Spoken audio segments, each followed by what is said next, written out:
Assalamualaikum warahmatullahi wabarakatuh. Apa kabar sobat sekalian? Semoga baik-baik saja. Jumpa lagi di channel Rahmat Ramdhani. Kali ini kita akan membahas berita hangat dan masih hangat diperbincangkan, yaitu tentang isu radikalisme ya.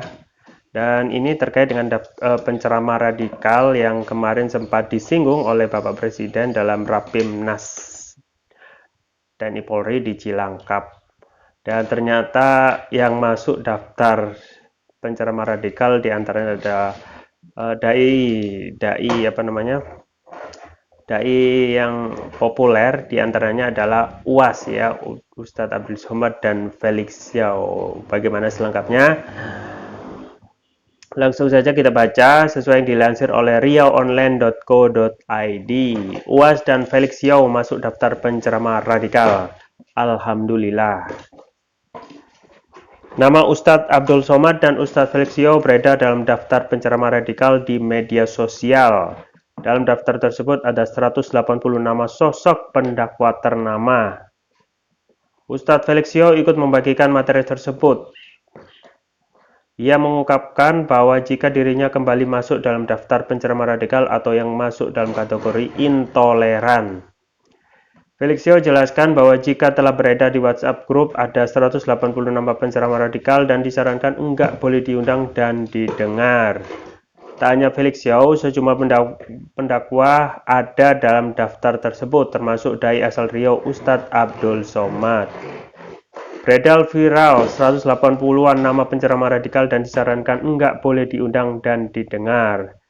Jelasnya seperti yang dikutip Hops ID, jaringan suara.com dari Instagram pribadinya @filaxiao.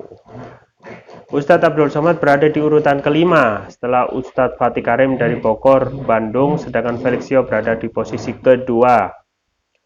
Nomor satu di daftar tersebut ada nama M. Ismail Yusanto asal Bogor. Dia adalah penceramah yang sempat menjadi juru bicara Hizbut Tahrir Indonesia (HTI) atau organisasi yang sudah dinyatakan terlarang di tanah air. Felix Xiao menanggapinya dengan santai. Dirinya menyatakan jika daftar yang mirip seperti ini juga pernah viral pada tahun 2017. Saat itu pria yang pernah disebut-sebut terafiliasi dengan organisasi HTI ini juga tercatat di urutan kedua setelah Habib Rizik Syihab. Tahun 2017 saya jadi tokoh radikal nomor 2 setelah HRS Habib Rizik Syihab, sekarang jadi nomor 2 lagi, ujarnya. Untuk daftar tahun ini nama Habib Rizik sepertinya absen dari daftar ini lantaran dia sedang dalam tahanan setelah terjerat kasus hukum. Merasa jadi yang kedua terus, dia rupanya penasaran dan mengeluarkan pernyataan dengan nada sindiran. Sekarang jadi nomor 2 lagi, kapan aku bisa nomor 1 ya? Tulisnya dalam memberikan emotikon tertawa setelahnya. Dia pun juga seakan merasa bangga dan bahkan mengungkapkan rasa bersyukurnya bisa kembali masuk dalam daftar tersebut. Tapi alhamdulillah bisa tertahan di list sejak 2017, ungkapnya. Sebelumnya Presiden Joko Widodo sempat berpidato dan meminta agar istri dari aparat TNI Polri tak asal mengundang penceramah yang ternyata berpaham radikal.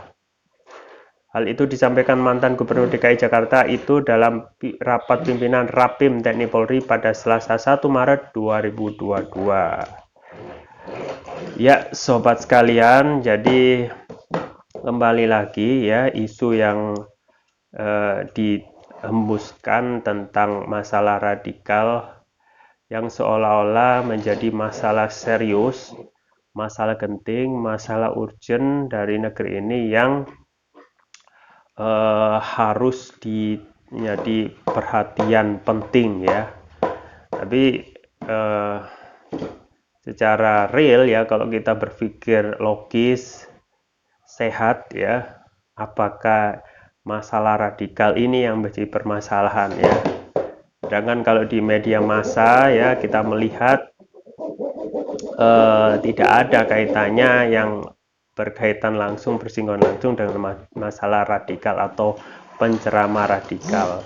Yang ada yang kita dapat di media adalah lihat pemandangan yang terus-menerus tentang ibu-ibu ya, ibu-ibu dalam tanda mengantri ya, mengantri dengan gelisah untuk mendapatkan minyak goreng ya. Kemudian juga tentang masalah penundaan pemilu ya.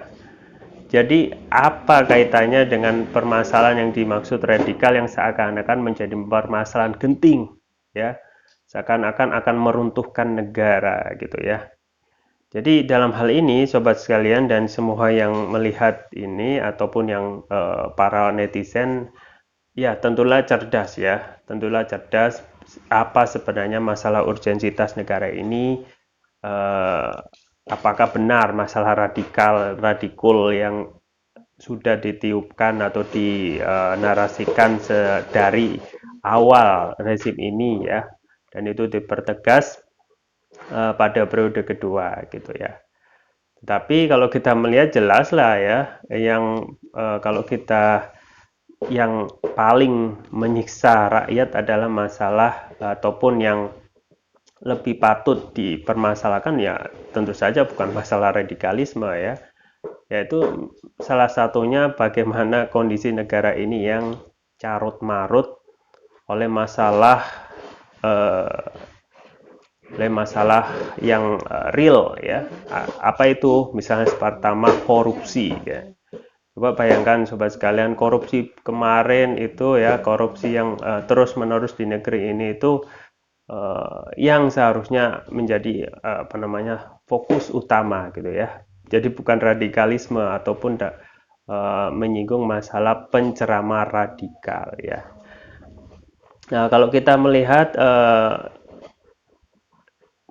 apa namanya ciri-ciri ataupun makna radikal itu juga tidak begitu jelas disampaikan langsung ya, dan memang harus disampaikan langsung oleh Bapak Presiden karena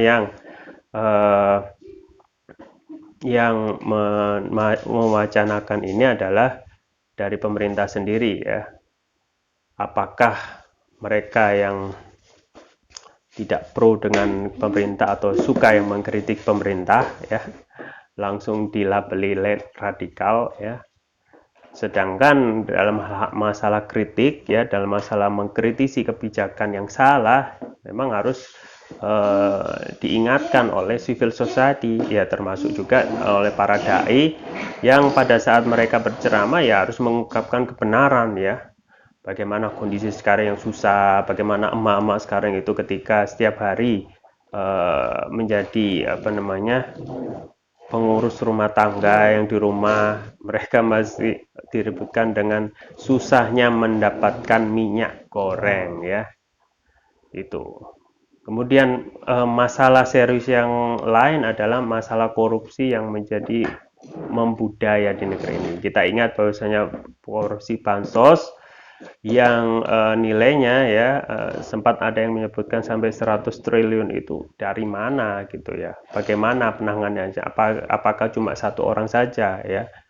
Pastilah banyak jumlah angka yang seperti itu tidak mungkin hanya satu orang. Belum korupsi yang lain, belum korupsi yang dilakukan oleh kepala daerah yang itu sebagai efek dari sistem demokrasi berbiaya mahal ya. Kemudian masalah juga penundaan pemilu gitu ya. Penundaan pemilu yang kita ketahui ya, yang kita ketahui bahwasanya pemilu ada wacana penundaan pemilu, jelas banyak pengamat mengatakan itu inkonstitusional gitu ya.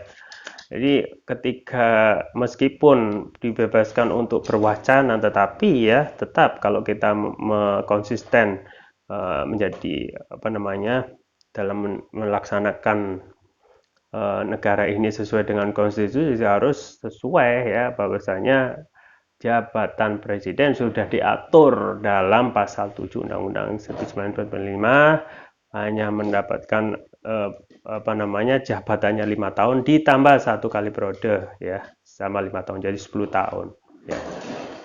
Nah itulah ya yang sekarang juga lagi panas yang menjadi permasalahan bukan masalah radikal ya. Apa yang disampaikan oleh para penceramah ya itu hanyalah apa namanya tugas mereka ya, tugas mereka untuk ngomong, tugas mereka untuk mengingatkan, tugas mereka untuk amar ma'ruf nahi mungkar ya. Kenapa ditakutkan hanya omongan saja gitu ya. Kenapa hanya omongan saja itu bisa menjadi heboh, menjadi takut ya, bahkan negara sampai was-was ya. Padahal negara mempunyai sumber daya yang luas ya, mereka mempunyai segala-galanya gitu. Yang ditakutkan apa dari ceramah ataupun omongan, dan toh mereka para dai tidak mempunyai apa-apa melainkan pikiran mereka untuk menyampaikan kepada umat sesuatu yang hak yang harus disampaikan gitu ya. Jadi sekali lagi ketika dalam menciptakan negara yang salah satunya yang aman, tentram ya, tidak seharusnya dalam saat ini itu menciptakan menstigma ataupun menciptakan jurang pemisah ya, atau menciptakan musuh ya, atau melabeli ya warga negara sendiri untuk dengan label yang buruk ya, seperti radikal ya, seakan bahwasanya menciptakan musuh ya. Padahal mereka ya, orang-orang ini adalah mereka itu anak bangsa sendiri yang hidup di sini, lahir di sini ya, makan minum di sini. Mereka juga membayar pajak. Kenapa harus dijadikan stigma gitu ya? Yang seharusnya yang dilakukan pemerintah yang baik, yang wise atau yang adil adalah saling merangkul gitu ya, saling merangkul dan bersinergi untuk sama-sama membangun negeri ini yang lagi carut marut itu agar tidak lagi tambah bermasalah dengan menciptakan suasana yang sejuk ya, bukan tambah membuat masalah lagi. Dan memang apa yang disampaikan oleh pengamat misalnya Rizal Ramli ini memang diduga ini hanya mengalihkan fokus ya, mengalihkan fokus terhadap masalah yang besar, yaitu yang masalah yang karut-marut tentang IKN ya, IKN yang memang kalau kita melihat proses pemindahan ibu kota itu tidak cukup dengan 2 tahun, makanya ada wacana penundaan pemilu ya, untuk segera proyek IKN ini bisa berjalan lancar. Wallahualam ya, wallahualam, semoga pemimpin ataupun rezim ini segera saling ya menciptakan kondisi yang sejuk ya, dan tidak terus-menerus menciptakan perpecahan dengan sesama anak bangsa yang kita ketahui mereka adalah bagian dari bangsa ini. Ya, itu yang bisa saya sampaikan. Jangan lupa like, share, dan subscribe. Sampai jumpa lagi. Wassalamualaikum warahmatullahi wabarakatuh.